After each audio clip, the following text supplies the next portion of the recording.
Welcome to the Big Mountain College Football Podcast, where you will find a fresh take on college football betting focused on the Big Ten and the Mountain West. I'm JY. This is my good friend Steve. And today we're going to be going over the over-under predictions for the Big Ten East. And we did the Big Ten West prior. Before that, we did the Mountain West. So this will be our last kind of season summary for an over-under win total for every team. And as Steve did for the Big Ten West, he's going to go through every team again, kind of give you a quick summary on that. And then he'll obviously give us who he thinks is going to win the Big Ten East.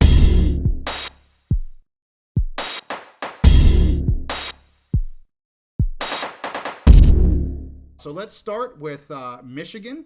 FanDuel currently has their over-under at 10.5. How are we feeling? So they're the two-time reigning Big Ten champions. I just saw news today before we recorded that Michigan is actually suspending their coach, Jim Harbaugh, for the first 3 games.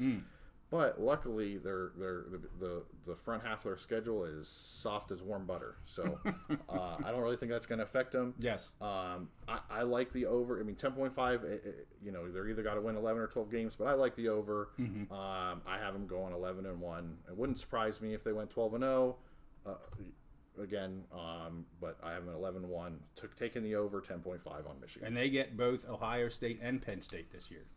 Yeah, so Big Ten East. This is the last year of the Big Ten East. So every year they play each other. Everybody. So they're playing at Penn State. Yes. And then I'm pretty sure they have Ohio State at home. So okay, and they've had their number pretty good here recently. Correct. So 2 years in a row they beat them. Yeah. Smashed them. So speaking of them, let's talk about Ohio State next. Their over under right now is 10.5.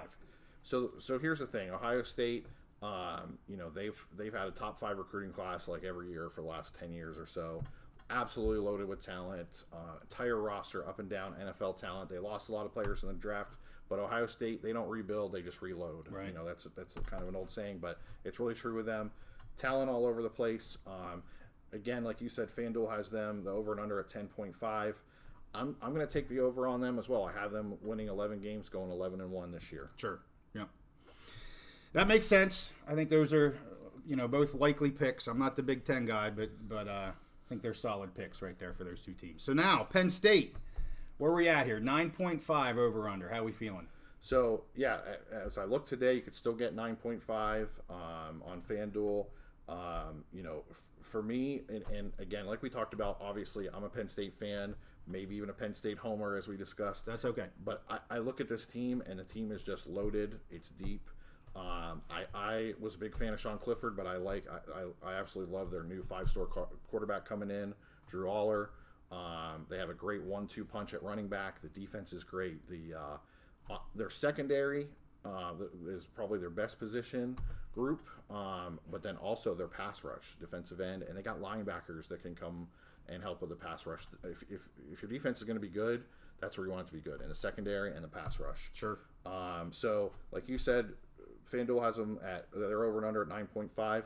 I got them as a Big Mountain ice cold lock, hitting the over and actually going 11-1 this year. 11-1. All right, there you have it. So I'm not too surprised you have the over, but there's another ice cold lock for you. That's, I think, Steve's third with the Big Ten that he's given all year. Let's keep going, see if he has any more for you. So next we got Maryland. Their over under is a 7.5. How are we feeling about that? To me, that I question that a little, but you're the Big Ten guy, so how are we feeling? So it seems like this year Maryland is kind of the Big Ten darling as far as the media is concerned. Yes. The media is really on them as kind of the new up-and-coming team. It's quite possible. Loxley's been there, I think, 4 or 5 years. They got Tua's younger brother is there as the quarterback. He's got a name. Yes. Yeah, he does. He's a good player, too, but he's got a name. He is. And, they've kind of been building. This kind of just feels like it should be the year for Loxley. But like you said, FanDuel has them. They're over and under at 7.5. I actually have them coming just short. I think they win 7 games this year. And it could be they have a stretch at the beginning where I think their confidence is going to build, and then they kind of have a stretch in the middle towards the end where I think the air is just going to go out of the balloon. So I have them the over and under is 7.5. I have them hitting the under and only winning 7 games. All right, sounds good.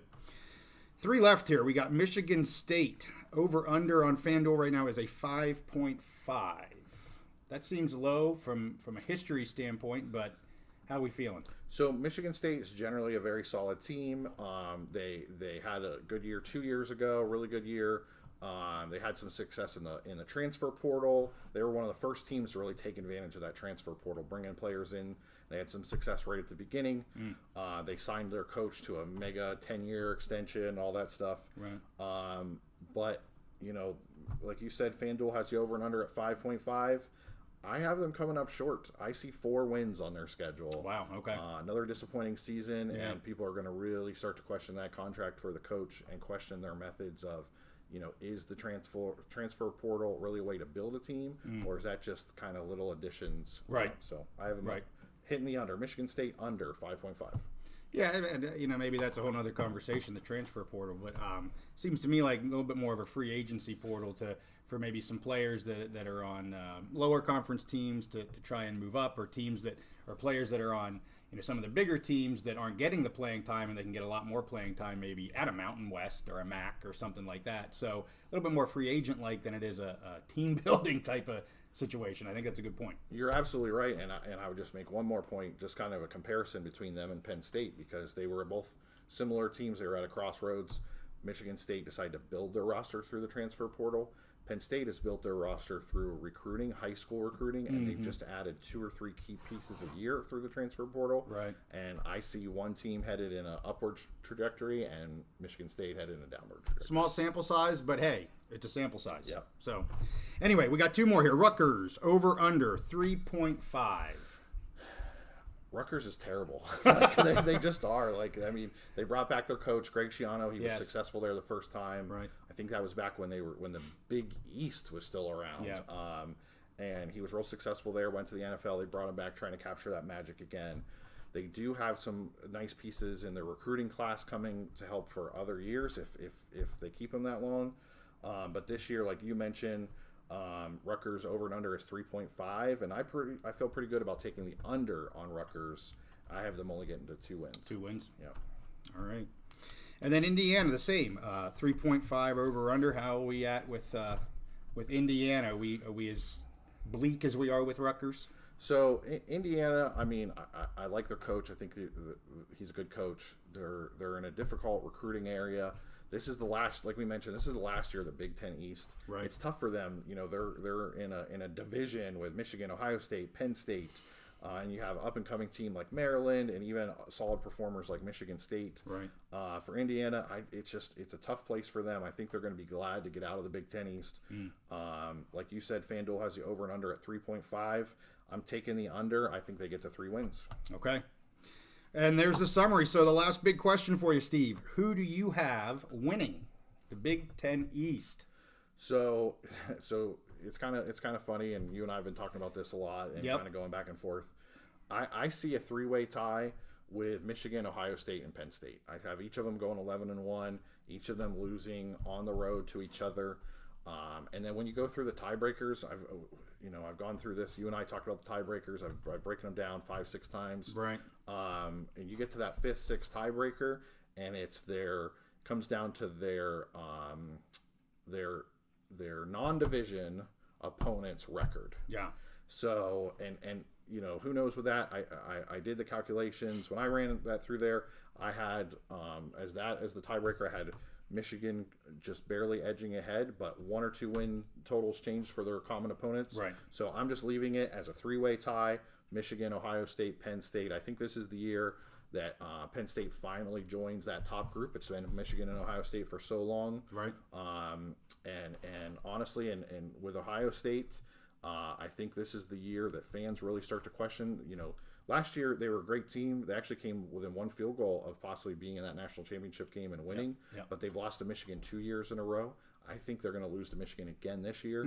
Their coach Ryan Day, I see the fans starting to look at him and say, okay, is he they want to compete for national championships. Is he that guy?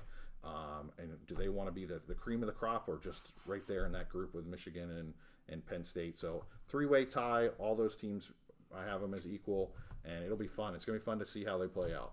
Well, that's tough for Ohio State when you're consistently a top 4 team in the country for year after year after year, and it's just not enough.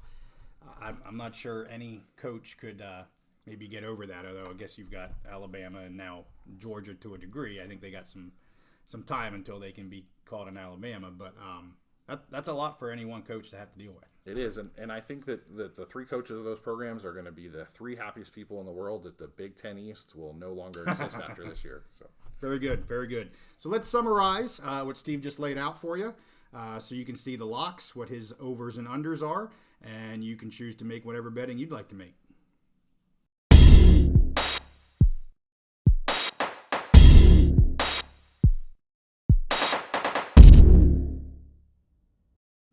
All right, and that is it for this episode of the Big Mountain Podcast. Our next episode will be coming up here in a day or two, and we're going to go over a few of the games on that Week 0 slate. I know I have at least one call that I'd like to make on that. So that'll be the next time you see us. Thanks for tuning in again, and we'll see you next time.